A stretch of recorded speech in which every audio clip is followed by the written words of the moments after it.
Hello and welcome to Astronomy Daily, your daily guide to the cosmos. I'm Anna. And I'm Avery. Happy Saturday, everyone. And what a Saturday it is, because today we're launching something brand new here on Astronomy Daily. That's right. Today marks the debut of our weekend space and astronomy news wrap. Every Saturday, we'll bring you 2 fresh stories from the past 24 hours, plus a deep dive into the 4 biggest and most important stories from across the entire week. Think of it as the week in space, condensed, considered, and with some new angles you might not have heard yet. We've been doing 6 episodes a week all season, and this is our way of making sure Saturday feels a little different. So here's today's format. We'll start with 2 fresh stories first. Then we'll ring in the very first Astronomy Daily weekend wrap. 4 stories, the week's biggest, right here. Let's get into it. Our first story today is a rocket launch story with some real geopolitical texture to it. Russia's brand new Soyuz 5 rocket lifted off on Thursday, April 30th, from the Baikonur Cosmodrome in Kazakhstan on its very first flight. And it went well. This has been coming for a long time, Anna. The Soyuz 5, also known as Sunkar, which means falcon in Kazakh, has been in development for nearly a decade. There were multiple delays, funding hurdles, and geopolitical complications along the way. But on Thursday at 2 p.m. Eastern Time, it finally flew. It was a suborbital test flight, essentially a shakeout cruise for the new vehicle. The rocket carried a mass-dimensional mock-up as payload. Both stages performed nominally, and the payload followed its intended trajectory before splashing down in the Pacific Ocean in a pre-designated area. Roscosmos declared it a success. Now let's talk about why this rocket exists. Russia lost access to Ukrainian rocket expertise after the 2022 invasion of Ukraine, and Ukraine had long been a powerhouse in rocket design and manufacturing. The Soyuz 5 was designed specifically to replace the Zenit rocket, which was Ukraine-built, and to give Russia a fully homegrown medium-lift capability.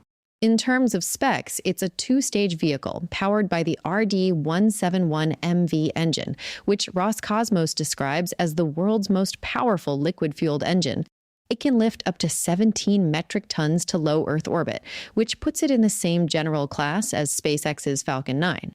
But here's the key difference, and it's a significant one. Falcon 9's first stage lands itself and is reused. Soyuz 5 is fully expendable. Every launch burns through a brand new rocket. In a launch market that has increasingly moved towards reusability and reduced costs, that's a genuine competitive disadvantage. It's also unclear if the rocket will attract international customers.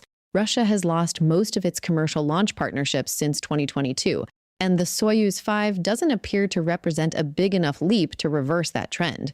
Longer term, the rocket is intended to serve as a building block for a future super heavy launch system, part of Russia's stated ambitions for deeper space missions. For now, though, it's a debut, and for Roscosmos, a symbolic one. The next test flights are planned across 2026 and 2027, with full operational status anticipated by the end of the decade.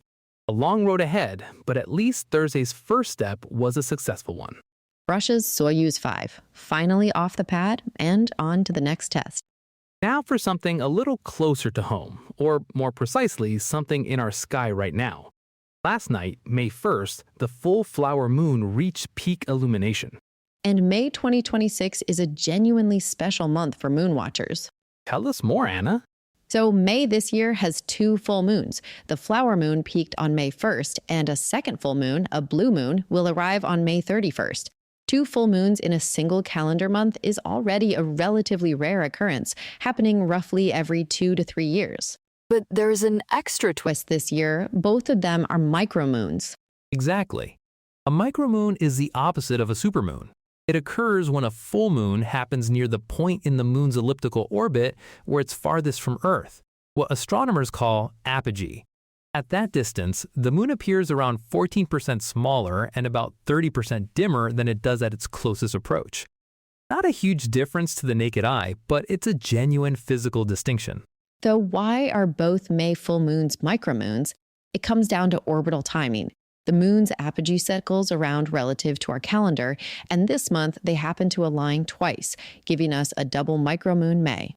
For listeners in Australia and New Zealand, you've got great autumn skies right now, and the flower moon last night would have been beautiful as it arced across your northern sky. It sat between the red star Antares in Scorpius and blue-white Spica in Virgo. Quite a tableau. If you missed it, don't worry. At 99% illumination tonight, it still looks essentially full. And for the blue moon on May 31st, that's your next event to mark in your calendar. It won't look blue, of course. The name comes from a 16th century idiom for something rare. But 2 full moons in 1 month is always worth stepping outside for. The month of May is also great for planets right now. Venus and Jupiter are both prominent in the evening sky, with the 2 planets slowly closing toward a conjunction on June 9th. Saturn and Mars are re-emerging in the pre-dawn east. A busy sky for May. All right, now it's time for something completely new. Avery, let's do it. And now, the Astronomy Daily Weekend Wrap, your guide to the week's biggest stories from across the cosmos. I'm Avery. And I'm Anna. This week in space was, frankly, extraordinary. We had history made, hardware delivered, a telescope confirmed, and a cosmic spectacle that no human had ever witnessed before. Let's do this. Our first wrap story is a step back, a full exhale, to appreciate what NASA and its partners pulled off with Artemis II. Because it's been a few weeks now since splashdown on April 10th, and we have the full picture. And it is genuinely staggering. The headline numbers, 694,481 miles traveled in total. A peak velocity of 24,664 miles per hour. A farthest distance from Earth of 252,756 miles, surpassing the record previously held by Apollo 13 in 1970. And a closest approach to the lunar surface of 4,067 miles. The crew were farther from Earth than any humans in history. The mission launched on April 1st. Yes, April Fool's Day, carrying Commander Reed Wiseman, pilot Victor Glover, mission specialist Christina Koch, and Canadian Space Agency astronaut Jeremy Hansen. Their spacecraft, which the crew named Integrity, flew a 10-day free return trajectory around the moon and back. One of the most watched elements of the mission was the heat shield. Artemis I had shown some unexpected erosion of the Avcode ablative material, and there was significant debate before the mission about whether to fly with the existing design. Engineers and NASA Administrator Jared Isaacman ultimately decided to proceed, and the data coming back now shows char loss was significantly reduced compared to Artemis I, and consistent with ground testing predictions, a huge relief. Orion splashed down just 2.9 miles from its target site. Entry velocity was within 1 mile per hour of predictions. Rick Henfling, the entry flight director, put it simply, 250,000 miles to the moon and back, and they hit a less than 1 degree entry angle on the way home. That is not luck. That is 1,000 people doing their jobs. The crew are now in post-flight reconditioning at Johnson Center, and in their own words, they were moved. Commander Reed Wiseman, Victor, Christina, and Jeremy, we are bonded forever, and no one down here is ever going to know what the 4 of us just went through. And it was the most special thing that will ever happen in my life. Christina Koch described the experience of seeing Earth tiny through Orion's window, surrounded by blackness, as one of the most overwhelming moments of her life. Victor Glover said the gratitude he felt was too big to fit in one body. And Jeremy Hansen, as the crew broke the distance record, spoke directly to the next generation. We challenge this generation and the next to make sure this record is not long-lived. Post-flight assessments are well underway at Kennedy Space Center, where the Orion capsule has returned. All 186 Avcode heat shield blocks for Artemis III, the upgraded version, have already been installed, cured, and inspected. The next mission is already in motion. And that leads to our 4th wrap story. But first, Of all the extraordinary things that happened during Artemis II, there is one moment that stands alone. On April 6, as the crew flew around the far side of the moon, they witnessed something that no human being had ever experienced in the history of our species, a total solar eclipse observed from beyond the moon. on Earth, a total solar eclipse, when the moon completely blocks the sun and reveals its corona, lasts a few minutes at most. For the Artemis II crew, totality lasted 57 minutes. 57 minutes of watching the sun's outer atmosphere glowing around a completely black lunar disk from a vantage point 4,000 miles above the surface. Victor Glover's descriptions from inside the spacecraft were extraordinary.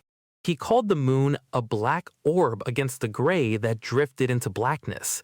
He described seeing Earth shine, the light reflected from Earth illuminating the dark lunar surface, as very distinct and creating quite an impressive visual illusion. And then, as the solar corona began to emerge from the edges of the moon, he described the streamers as looking like what the Luxor spotlight in Las Vegas wants to be when it grows up. The crew made genuine scientific observations during those 57 minutes. They searched for lofted lunar dust, a phenomenon some Apollo crews reported, and watched for micrometeoroid impacts on the darkened lunar surface. They reported seeing at least 5 impact flashes. They observed zodiacal light. They photographed the corona in unprecedented detail. Christina Koch described the experience simply: "I just had an overwhelming sense of being moved by looking at the moon." The images NASA has since released are breathtaking. The glowing halo of the solar corona against the black lunar disk, with Earthshine illuminating the moon's face, Venus and Saturn visible as pinpoints of light in the frame. Scientists are still analyzing whether the halo effect is pure corona, zodiacal light, or a combination. Victor Glover perhaps said it best: "I know this observation won't be of any scientific value, but I'm really glad we launched on April 1st. Because without that specific launch date, the geometry simply wouldn't have worked. 4 people in the right place at the right moment to see something no human had ever seen. That was Artemis II.